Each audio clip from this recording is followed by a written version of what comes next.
రాజకీయ అధికారులు రాకపోతే మన జీవితాలు బాగుపడవు.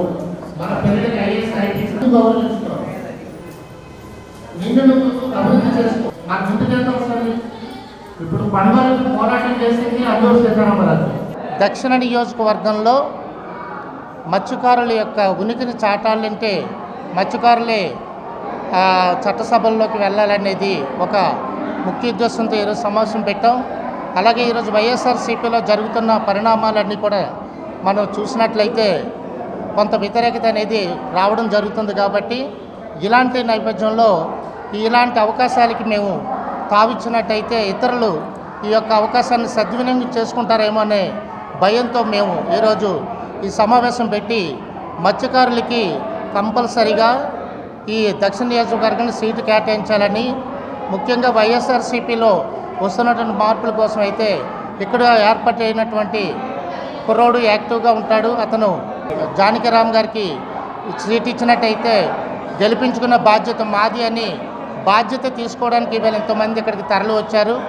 అలాగే మరో ముఖ్య ఉద్దేశం ఏంటంటే ఈ పార్టీ ఆ పార్టీ కాదు, ఏ పార్టీ ఇచ్చినా సరే మా మత్స్యకారులకు ఇచ్చినట్టయితే అందరం కూడా కలిసి పనిచేయడానికి అందరం కూడా ఇష్టాన్ని అభిప్రాయాన్ని కూడా వ్యక్తం చేయడం జరిగింది. అలాగే జనసేన పార్టీ నుంచి కానీ, కాంగ్రెస్ పార్టీ నుంచి కానీ, వైఎస్ఆర్సీపీ నుంచి కానీ, టీడీపీ నుంచి కానీ ఏ పార్టీలోనైనా సరే మత్స్యకారులకు ప్రాతినిధ్యం కంపల్సరీగా ఉండాలని కోరుకుంటున్నాం.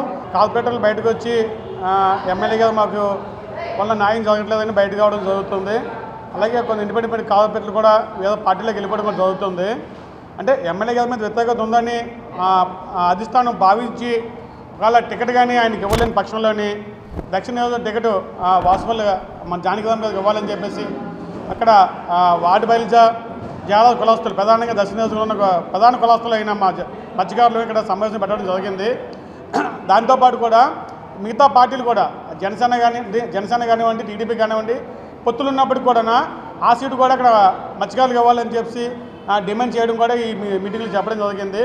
అలాగే ఇప్పుడు జానకిరామ్ గారు చూసుకుంటే యువకుడు, కాస్త చదువుకున్న వ్యక్తి కూడా, అలాంటి వాళ్ళకి కానీ ఈ ఎమ్మెల్యే సీటుగా కేటాయిస్తే చాలామంది ఇక్కడ ఫిషింగ్ హార్బర్లో కానీ లేకపోతే అక్కడ కబ్జాలపేటలో కానీ గ్రామ పెద్దలు కూడా ఫుల్గా సపోర్ట్ చేస్తారని చెప్తున్నారు. కొన్ని వేల ఓట్లు కలిగి ఉన్నాం కాబట్టి ఇక్కడ అలాంటిది మిగతా వార్డులో కూడా చాలామందికి ఆయనకి సపోర్ట్ ఉంది కాబట్టి ఆయనకి టికెట్ ఇస్తే గెలిపించుకుంటారని చెప్పేసి నమ్మకం ఉంది. కాబట్టి అలాగే అధిష్టానం వైఎస్ జగన్మోహన్ రెడ్డి గారు కానీ, లేదంటే సుబ్బారెడ్డి గారు కానీ, లేదా మా మోపిదేవి గారు కానీ, లేకపోతే మా అప్పట్రావు గారు కానీ ఆలోచించి టికెట్ ఇవ్వాలని చెప్పేసి ఈరోజు మీటింగ్ పెట్టడం జరిగింది. కావున ఈ విషయాన్ని మేము అధిష్టానం దృష్టికి లేదా పెద్దల దృష్టికి తీసుకెళ్తామని భావిస్తూ సెలవు తీసుకుంటున్నాం. విశాఖ దక్షిణలో అత్యధిక సంఖ్యాకులు మత్స్యకారులం. ఈ మత్స్యకారుల్లోనే శాసనసభకు ఒకరిని పంపించాలి.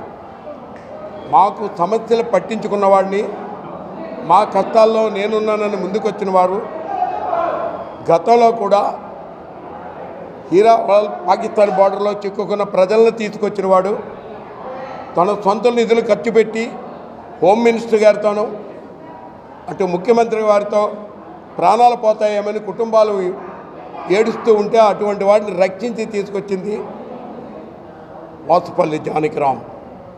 అటువంటి వాసుపల్లి జానకిరామ్ గారికి వైఎస్ఆర్ కాంగ్రెస్ పార్టీ తరఫున మీరు టికెట్ ఇచ్చినట్లయితే అధిష్టాన వారికి నమస్కరిస్తూ చిన్నవారైనా మేము గెలిపించుకొని అతను శాసనసభ్యునిగా తయారు చేసి పంపించే బాధ్యత వహిస్తామని మేము తెలియజేస్తున్నాం.